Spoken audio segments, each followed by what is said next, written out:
Pemirsa, di Dasa Utama saja ada hampir 300 jamaah yang harus tertunda gara-gara pandemi ini. Kita bayangkan kalau misalnya di seluruh Indonesia ada berapa banyak jamaah yang harus bersabar gara-gara kondisi ini. Kita berharap sekali agar segera bisa ada jalan keluar dari pandemi ini sehingga jamaah-jamaah ini tetap bisa memenuhi gitu ya panggilan Allah untuk berumroh ataupun berhaji ke Tanah Suci. Baik Pak Haji, tadi kita sudah cukup banyak berbicara tentang dampaknya terhadap Dasa Utama secara pribadi begitu ya, secara perusahaan. Sekarang bagaimana upaya-upaya atau upaya apa saja yang sudah dilakukan oleh Dasa Utama dan travel-travel lain di asosiasi? Kita tahu Dasa Utama berada di bawah asosiasinya Patuh Silaturahim. Ya baik, untuk saya pribadi sebagaimana sudah saya informasikan tadi bahwa memang kita masih mempunyai usaha-usaha yang lain. Ada sedang membangun villa syariah, kemudian ada resto dan ada lesehan juga di Lendang Nangke sana. Kemudian teman-teman juga yang di Patuh Silaturahim memang macam-macam lah, ada yang jualan melanjutkan dia punya usaha perdagangan ya, oleh-oleh haji dan umroh, ada yang mempunyai lesehan, resto dan segala macam. Dan memang dari pihak asosiasi kita kan terus berkomunikasi kerjasama dengan Kemenak ya, Kemenak NTB, dan tentu saja penuh harap untuk ke depan ada kebijakan-kebijakan yang tidak memberatkan jamaah.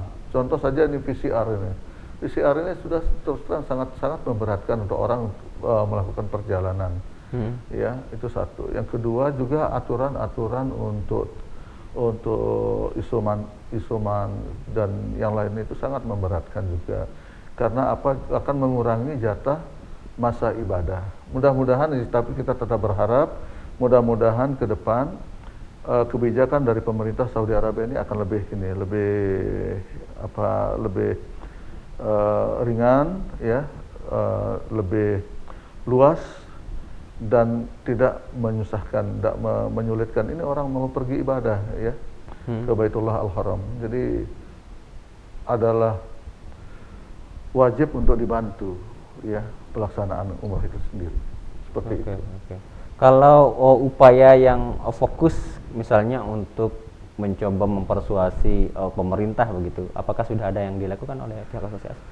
Kalau teman-teman sih semua kan berada di bawah naungan Kemenak NTB ya, dan kegiatan-kegiatan terus kan dilakukan, baik itu seminar ataupun kita diundang dari Patuh Silaturahim itu diundang secara berkala oleh Kementerian Agama, khususnya Kanwil NTB. Dan memang sudah sangat bagus, dan masalah kebijakan ini kan G2G antara pemerintah, dan kita memang berharap pemerintah kita ke depan dengan mempunyai bargaining yang sangat kuat. Dan kita ini jamaahnya banyak sekali, jamaah hajinya luar biasa ya, jamaah umrohnya juga nomor 1 terbanyak di dunia. Jadi mestinya harusnya dapat lah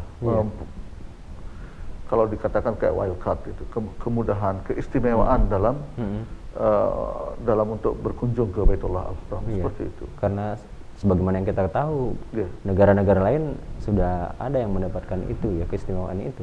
Iya, memang jadi sulit ya, karena memang situasi dan kondisi negara kita ini kan tidak sama dengan negara lain. Ya, di tempat lain, di negara lain, mereka mempunyai disiplin yang tinggi, mengikuti apa yang menjadi aturan negaranya. Dan kita alhamdulillah yang sebelumnya begitu mempunyai hubungan yang mesra yang kita lihat pemerintahan antara kita dan Saudi Arabia. Tapi memang kita lihat sendiri ya, 3-4 tahun terakhir ini begitu sulit. Jadi itu mau tidak mau berdampak juga terhadap kebijakan-kebijakan. Otomatis berdampak kepada kebijakan. Bisa dibayangkan kalau kayak sekarang dengan kondisi orang mau berangkat umroh, misalnya dia mengambil paket program 12 hari dengan fasilitas hotel bintang 5. Kalau dihitung dengan masa transit, kemudian isoman nanti di Saudi dengan masa paket itu sendiri itu bisa 30 hari. Dan berapa orang harus mengeluarkan uang? Oke. Ya memang luar biasa, luar biasa. Dan Oke. memang kita tetap berharaplah, yakin dan percaya bahwa pemerintah kita ini akan berusaha, berupaya yang terbaik lah untuk masyarakatnya, untuk rakyatnya. Oke, sekaligus kita manfaatkan juga mumpung Pak Haji ada di sini, Ya. pasti mungkin ada juga ada jamaah-jamaahnya Pak Haji gitu kan yang menonton acara ini. Mungkin Ya. itu sebagai closing statement, Oke. apa yang ingin disampaikan?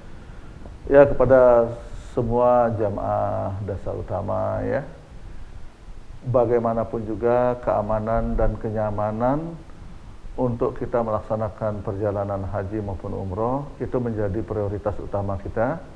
Dan saya pribadi, kita menunggu sampai kondisi yang terbaik untuk kita melaksanakan ibadah haji maupun umroh, insya Allah. Baik, terima kasih banyak Pak Haji sudah hadir di sini untuk berbincang-bincang tentang topik kita pada hari ini.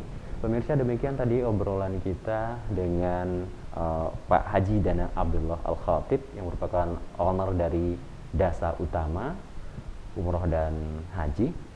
Wassalamualaikum warahmatullahi wabarakatuh. Waalaikumsalam warahmatullahi wabarakatuh.